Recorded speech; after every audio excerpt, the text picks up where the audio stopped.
Yung Gito Music, magnanakaw yan. Mga kanta ko, ninakaw ng Gito Music. Si Boss John Pel, usara sa di siya biktima kay wani siya kabalo blind di siya tanan sa hitabo nga ikuha din ni Lil Syke among kanta niya. Introduce sa iyaha nga iyaha ko no. Oh. Watch more videos at Junfel Hilig YouTube channel. Don't forget to hit the subscribe button and also click the notification bell for more updates. Yo, what's up mga boss? Welcome ulit sa isang napakabagong video. And by the way, it's your boy, this boss, Junpil J of G Films. For today's video, ito gagawa ko ng explanation video tungkol po dun sa sa na-issue dun sa kanta. Kung narinig nyo yung ginawa naming kanta, yung Bisaya, yung Kuyog Ka. So, kasama ko dun si Lil. Una sa lahat, shoutout nga pala sa lahat ng mga Ghetto family, Ghetto Music. Lalo na kay Boss Kentot Oropel Magalso, kay Boss Case, kay Boss Janix, tsaka kay Boss Rex Saicon Iso. Ayan, shoutout sa lahat ng mga Ghetto Music family. Ayan, so ito mga boss, explain ko sa inyo kung ano ba talaga nangyari tungkol dun sa sa kantang yon.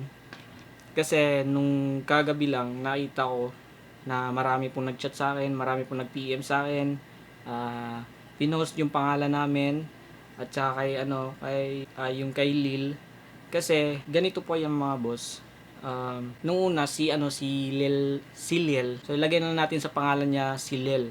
Ayan. Si Lil po kasi, hindi kami masyadong magkilala niyan. Kakakilala lang namin yan dito. Nag-PM po siya sa akin, matagal na. Before pa ata nung pandemic ng COVID. Kaya nag-PM siya sa akin na gusto din niya makipag-collab sa akin. Ayan, pinapakita ko kay Boss Kintot, kay Boss Case, yung convo namin. So, nung una gusto niyang makipag-collab sa akin. Marami siyang chat, hindi ko pinansin yung mga chat niya, dinedma ko lang yung mga chat niya. Ayan, nag-chat siya sa akin na gusto daw niya na magpagawa ng music video. Magkano daw yung bayad? Yun po yung sabi niya sa akin. Kaya yun, pinuperan ko siya kung magkano yung bayad ko sa paggawa ng music video. Tapos sabi niya, mag-PM lang siya sa akin. Tapos, mga next week na yan, nag-chat siya sa akin na makipag-collab daw siya, gagawa daw kami ng kanta, yung sabi niya. Hindi ako nakapag-desisyon agad. Makita naman sa convo namin na marami siyang chat tungkol doon na gagawa daw kami ng kanta. Tapos dinedma ko lang, sinin ko lang siya. Tapos hindi ko pinansin yung chat niya. Nung nakita ko, nag-upload siya ng video. Para siyang nag-live doon. Or para siya nag-cover ng kanta. Tapos nag-play siya ng beat. Tapos meron silang binasang lyric. Kasama na yung kaibigan niya. So bali dalawa sila. Narinig ko yung kinanta nila, which is yung pangalang Kuyog Ka, yung Bisaya. Parang nagagandahan ako sa mensahe ng kantang yun. Nag-chat ako sa kanya, uy, ang ganda ng ginawa niyong kanta, yung Bisaya. Kasi yung ginawa kong mga kanta, Tagalog. So sinabihan ko siya na ang ganda ng ginawa niyong kanta. Tapos sabi niya, uy boss, gagawin natin yun. I-record natin yun, sabi niya. Sige. Tinanong ko siya kung sa kanya ba talaga yun. Tapos sabi niya, sa kanya daw. Siya daw yung gumawa, siya daw yung sumulat. Sinabihan ko siya, sigurado ka, baka maano tayo niyan. Sabi niya, sigurado ako. Tapos sinabihan ko siya mga boss na, meron ka bang beat niyan? Kasi pag kukuha lang tayo dun sa YouTube, makapiright po tayo. Makapiright tayo sa mga producer, mga beat producer. Sinabi ko sa kanya. In-explain ko sa kanya tungkol dun sa mga copyright na audio. So sabi niya, meron akong beat niyan, meron akong beat nagpapagawa ko sa kuya ko. Taga saan ba yung kuya mo? Tapos sabi niya, nasa Leyte daw, taga Leyte daw yung kuya niya. Mukhang legit naman yung sinabi niya. Ayan, nagpapauto agad ako. Tapos sabi ko na sige, parinig mo sa akin yung beat, parinig mo. Tapos wag mo lang i-send sa akin yung buong beat kasi baka naman anong isipin mo, baka sabihin mo na nakawin ko kahit kalahati lang. Sabi ko sa kanya. Tapos sabi niya, hindi, send ko sa'yo yung full beat, yung full talaga. And sinend niya sa akin sa Gmail. Tapos napakinggan ko, tapos nalulupitan ako sa beat na yon. Lalo na nung narinig ko dun sa video niya, yung lyrics, napakagandang mensahe ng lyrics tungkol dun sa barkada, tungkol sa mga kaibigan. Ayan, so narinig ko, kaya nung time na yun na chinat ko siya, mag-set tayo ng date kung kailan tayo mag-practice niyan. Practicean natin yung lyrics na yan at saka yung beat. Kasi hindi ko alam yung tono niyan eh. Tapos sinabi ko sa kanya. Tapos sabi niya, sige boss, kailan daw? Ayan, nag-set kami ng petsa kung kailan siya pupunta dito. Tapos napunta siya dito mga boss na nag-practice kami tungkol dun sa sa kantang yun. Pinaktisan namin yung tono, yung beat na yun. Hanggang practice lang yun. Tapos, naghihintay siya. Sinabihan ko siya na next day, record na natin to. Pag nakabisado ko na, sinabi ko sa kanya. Sabi niya, sige boss, chat mo lang kung kailan makabisado or kailan natin i-record yun. So, sabi ko, record natin yun pag day off ko. Kasi may trabaho ko mga boss. Sinabi ko sa kanya, record natin mga Sabado or Linggo. Sabi niya, sige boss, record natin yan. Chat mo lang ako, walang problema yan. Punta ako agad yan. Ayan, sabi niya, pupunta agad daw siya dito. Nung pagpunta niya dito kasi mag-record na kami, di namin natapos kasi kinulang kami sa oras. Kaya yan, umuwi siya. Tapos pinarinig ko sa kanya yung unang edit ko dun sa chorus. Yung chorus po talaga yung unang ni-record ko, yung boses ko. Ako po nag-chorus nun. Tapos ayan, pinaparinig ko sa kanya. Sabi daw niya na goods daw. Ayan, ang ganda, lupet, ganun. Pagbukas niyan, sinabihan ko siya na, Lil, punta ka ulit dito kasi gusto ko na talagang ma-release yung kantang yan. Kasi yung sa pagiging YouTubers ko kasi, kahit anong content na ilalagay ko dun sa aking channel kasi, basta lang, may ma-post lang. Pero sisiguraduhin ko talaga yung content na yun is positive lang. Kasi hindi ako mag-post ng mga negative content, lalo na dun sa mga kanta. So, yung mga kanta ko parang, mga love story or love song o pangbigo na mga kanta yan. So yan, next day na yun, pumunta agad siya dito kasi ipagpatuloy namin yung pag-record para matapos agad, para ma-post namin dun sa sa YouTube channel ko. Ayan, sabi niya, boss, dun na natin upload sa yung YouTube channel. Okay, sige. Ayan, so nag-effort ako sa pag-record kasi kung hindi kami nag-collab nun, pababayarin ko siya sa pag-record, sa paggamit ng oras sa akin. Kinolab niya ako. Kaya ayan, pumayag naman ako, so libre lang yun, hindi ako nang sisingil sa kanya kahit piso lang. Pinapatuloy namin yung pag-record ng kantang yun. Kaya, nung natapos na yan, medyo nagmamadali po kami sa pag-record nun eh. Meron po kasi yung mga ingay-ingay na nakuha sa pag-record kasi minamadali lang namin para po ma-post ko agad sa aking channel. Kaya yun, natapos na. Hanggang sa umuwi siya pero hindi ko pa in-upload agad. So, inisip ko, sana naman walang problema sa kantang to. Sana sa kanya talaga. Kasi sabi kasi niya, sa kanya daw talaga yun eh. Dun sa lyrics po mga boss, meron akong binago. Nung binigyan niya sa akin yung lyrics mga boss, so nung binasa ko, magkaiba, meron po kasing mga word, meron po siyang mga, meron mga word na magkaiba sa Negros at dito sa Lapu-Lapu City or Cebu. Magkaiba yung tulad ng yung kasi pwede diha, alik na ayan. So, sinabi ko kay Lil, sabi ko sa kanya, ano yung so? Ano yung ibig sabihin ng so? Sabi daw niya, igso. Hindi ko alam talaga kung ano yun eh. Kasi, ngayon lang ako nakarinig nun. Ayun, pinalitan ko ng boss kasi ako yung kumanta ng verse. Pinalitan ko ng boss. Dun sa first verse, yung asamang emperador kay atong tiwason. Yung sa Ghetto Music, asaman ang tanduay or tanduay kaya ato na tong tiwason. Sinabi ko sa kanya, uy, palitan natin ng emperador kasi yun yung palaging ininom namin dati kapag mag-iinom kami, mag-shots kami ng mga kaibigan ko. Pinalitan ko. Tapos merong mga tono na iniba ko, gumawa ng version sa akin kasi hindi ko talaga alam yung pinaka-orig. So tinuro niya sa akin kung paano magpataas ng boses dito sa letra na to, taasan mo yung boses dito. Kung marinig nyo yung kanta namin at saka sa ghetto, may pagkakaiba talaga sa tono ng pagkabigkas ng letra. So, ayan. So, pinapatuloy ko talaga. As in, blind na blind ako. Wala akong kinalaman dun eh. Kaya yan, natapos na yung kanta. Kaya nung kinabukasan nun, gumawa ko ng lyrics video. Tapos, in-upload ko agad sa aking channel. Ayan, marami namang nagkagusto sa kanta. Kasi maganda talaga yung mensahe ng kantang yon. Maraming nag-like. Minsan nga, meron natin yung nag-dislike, mga 3. Tapos, binash pa nga ako eh. Kasi, ang nag-bash po sa akin nun, yung kaibigan ni Lil. Sinabi niya sa akin na, di ba daw ako nahiya kasi daw, inangkin ko yung kanta ni Lil. Sabi nung kaibigan niya. Sinabi ko kay Lil na, uy, ano yun, ba't may nag-bash sa akin agad? Baka may problema to ha. Sabi niya, wala, wag mong pansinin yun. Ayun, sinabi ko sa kanya na, siguraduhin mo akong sa'yo talaga yun ha. Sure ka. Sabi niya, sa akin yun. Di pa niya sinabi sa akin yung tungkol sa Ghetto Music. Sinabihan niya ako na, hayaan mo na yun boss, yung nag-chat sa'yo, yung kaibigan ko, sabi niya, binash kasi ako ng kaibigan niya gusto ata sila mag-collab.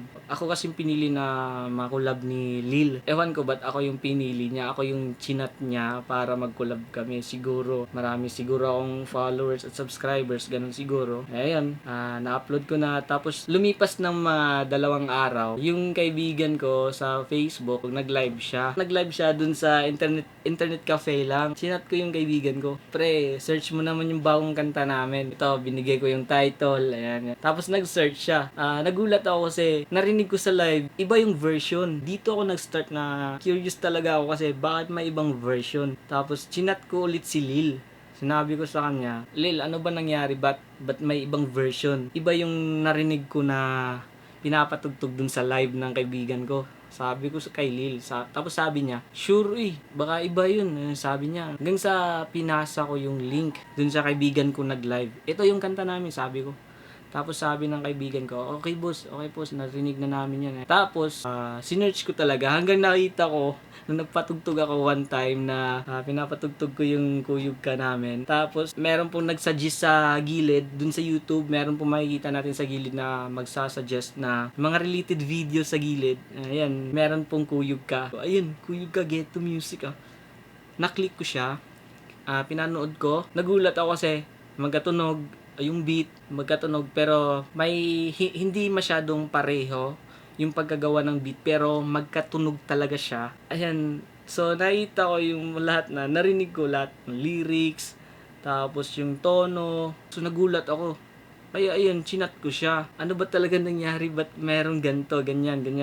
May ibang version. Tapos pinasa ko sa kanya. Sabi kasi ni Lil, nasa convo namin yun Sabi niya, yawa, gito gyapon.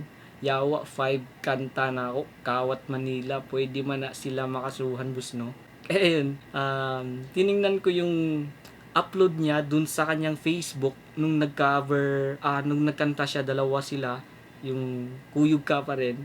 Tiningnan ko yung petsa, kinumpara ko yung petsa ng pagka-upload ng music video dun sa Ghetto Music, tapos sa video na in-upload ni Lil. So, sinabi ko sa kanya, pag April pa man na nila i-upload. So, ayan, sa Ghetto Music, in-upload po April. Tapos, yung kay Lil, mga May.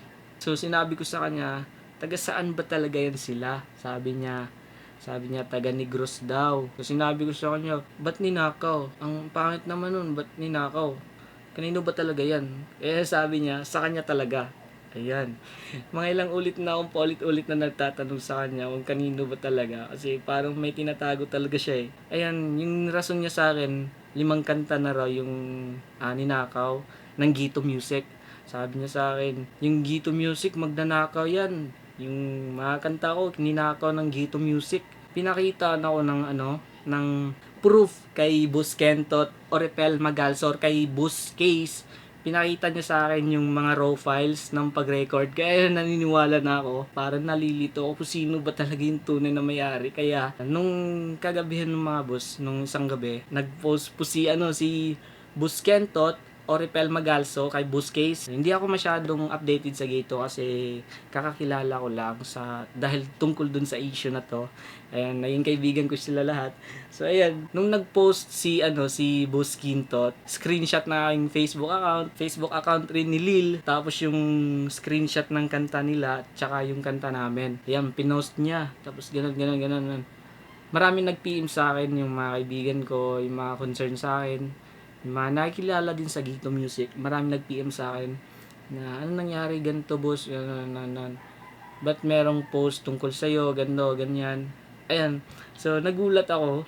Tapos lalo na dun kay Sir Jack, chinat niya sa akin, uy, anong nangyari, ba't merong issue, ganon. Kaya yun mga boss, so nag-open ako sa aking Facebook, maraming message. So nag-chat sa akin silang Sir Jack, sila JM Herediano, nag-chat siya sa akin, bro, ano nangyari, ba't ginto, ba't ginaya nyo, ganon.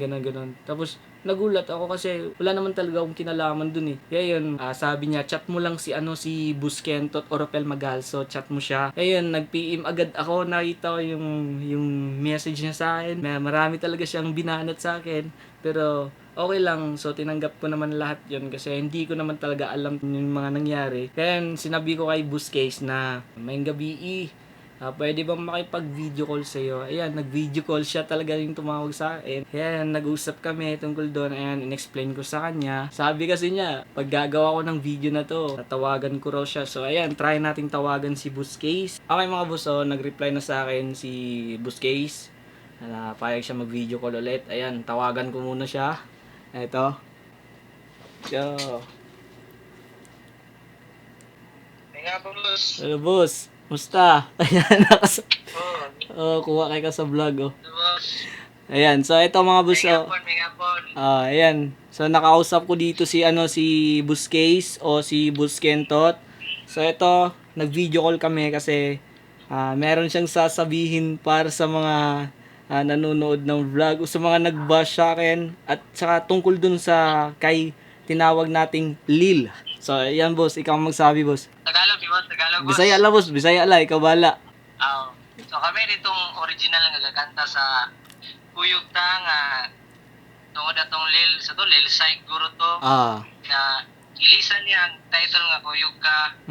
So isulat na mo to siya nga song 2019 pa na record siguro na mo December last mga talita po sa December o mga dili January ba unang week dayon plano na miya music video kaso naabot ni pandemic mo tong nadugayan pagka April na mo siya na-upload nyaging gabi gabi. Kauban sa grupo na mo kita music yana sa nato nga daw siya na nakita sa YouTube nga suggestion pod ba ng mga music na naman dyan na sa ato ang channel kiklik niya kay na curious siya kay Kuyog ka niya katong Lil Psych nakaila na namo to before kay gikawatan sa damo ang usa sa kagrupo ato kanta nga gi-upload sa iyang kaugalingong channel kaingon nga siya gakanta so syempre ma-curious mi kay Lil Psych kaila ba mi daan nga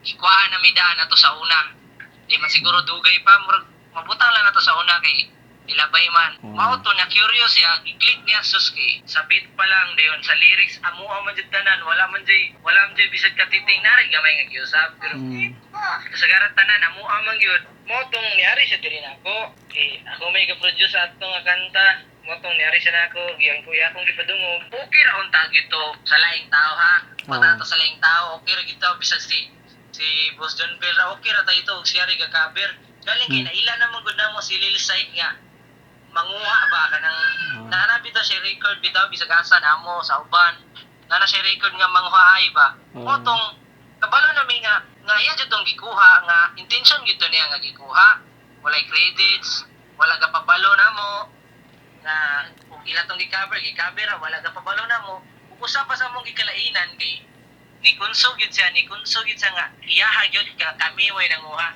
mao jud ingong ikawat daw syempre malain mi di ba mo dyan na mo ha kami ni Boss John Bell nagkaturya na sad mi okay na sad kaayo mi kay si Boss John Bell usara sad di siya biktima kay wani siya kabalo blind di siya tanan sa hitabo nga ikuha din ni Lil Psych among kanta niya introduce sa iyaha ko no mo tong parihang biktima ani ang tinod sa ala ni si Lil Psych kini batay Sige ra boss kay daragya po na siya panahon siguro. Yaha gida.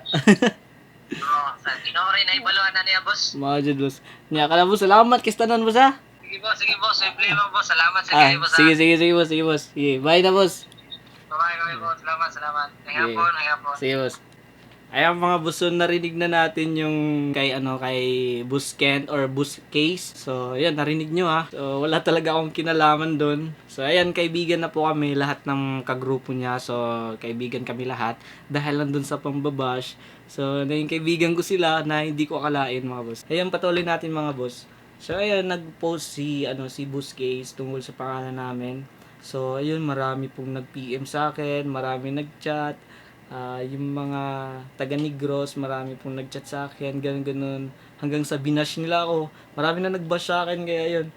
Tapos napaisip ko, ba't ano nangyari? Ba't marami nag-chat? Sabi nila tungkol daw dun sa kanta. Nalaman ko na yung orig talaga, yung sa ghetto music talaga. Ayan, ito mga boss, nag-sorry ako sa kay Boss Case. Hingi ako ng patawad sa kanya, lalo na dun sa mga kasama niya dun sa video, kasama niya sa ghetto music. So ayan, dahil dun sa issue na nakaibigan ko si Boss Rex Psychon, kay si Boss Case, Boss Brand, Glenford Planas, nag-chat sa akin. And okay na, peace na. Si Boss Janex nga pala, Boss Rex Psychon, ayan.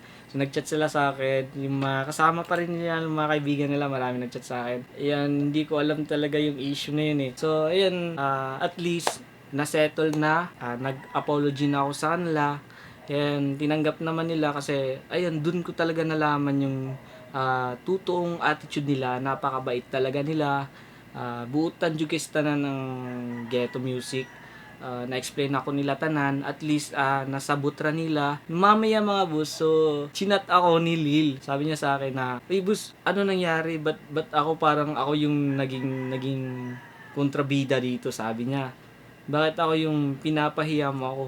Tapos sinabi ko sa kanya, hindi kita pinapahiya, Lil. Pinagtanggol ko aking sarili kasi mas kilala ako kaysa sa'yo. Mas maraming mang-bash sa akin kaysa sa'yo. Kasi mas kilala ako kaysa sa'yo. Pinagtanggol ko talaga yung aking sarili. Pinakita ko talaga yung convo natin. Kasi ikaw yung unang nag-chat sa akin na gusto ka talaga makipag-collab sa akin. Kaya anong ginawa mo?